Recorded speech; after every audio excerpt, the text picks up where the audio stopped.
Christopher Columbus, one of the great European heroes, turns up on the island of Hispaniola. He was welcomed by the native people. They embraced them. They treated them with fantastic hospitality. His soldiers snatched babies from the breasts of their mothers and dashed their heads against the rocks. Children were fed alive to his dogs. Women's breasts were cut off.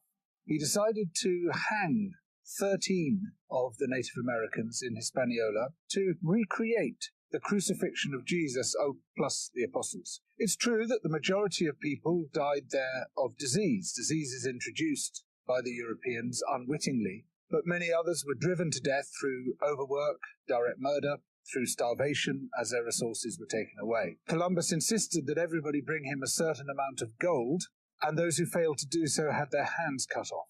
Some were sent back to their villages with their hands and their noses tied round their necks, having been amputated by his soldiers. And what he did there set the pattern for the genocidal extermination of almost all the Native American peoples. 100 million before Columbus made landfall. By the 19th century, that had come down to less than 1 million across the Americas. Overtly endorsed by such revered figures as George Washington and Thomas Jefferson, who wrote about the necessity of wiping out Native American peoples.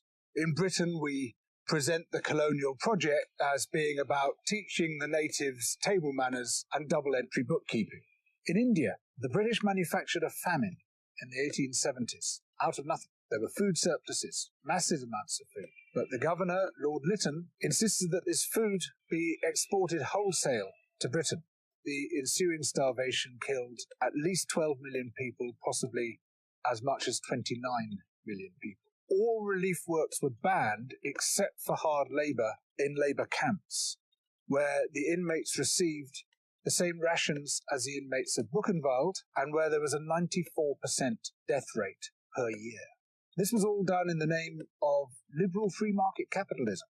Of course, the British did something similar in Ireland. In Kenya, soon after the Second World War, there was an uprising by the Kikuyu people who wanted their land back.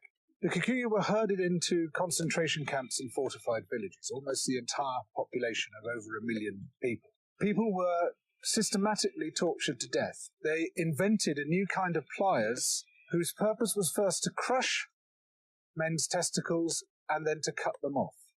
They raped women with bayonets. They raped men. Similarly, a favoured technique was to ram sand up the rectum with a stick. Sometimes they were rolled up in barbed wire and kicked around the compound until they bled to death. Some of the British soldiers boasted about this. This is within living memory.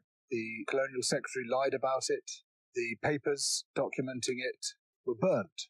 The impact of the rich and powerful nations has been so phenomenally murderous and destructive that it has been completely airbrushed from our national consciousness.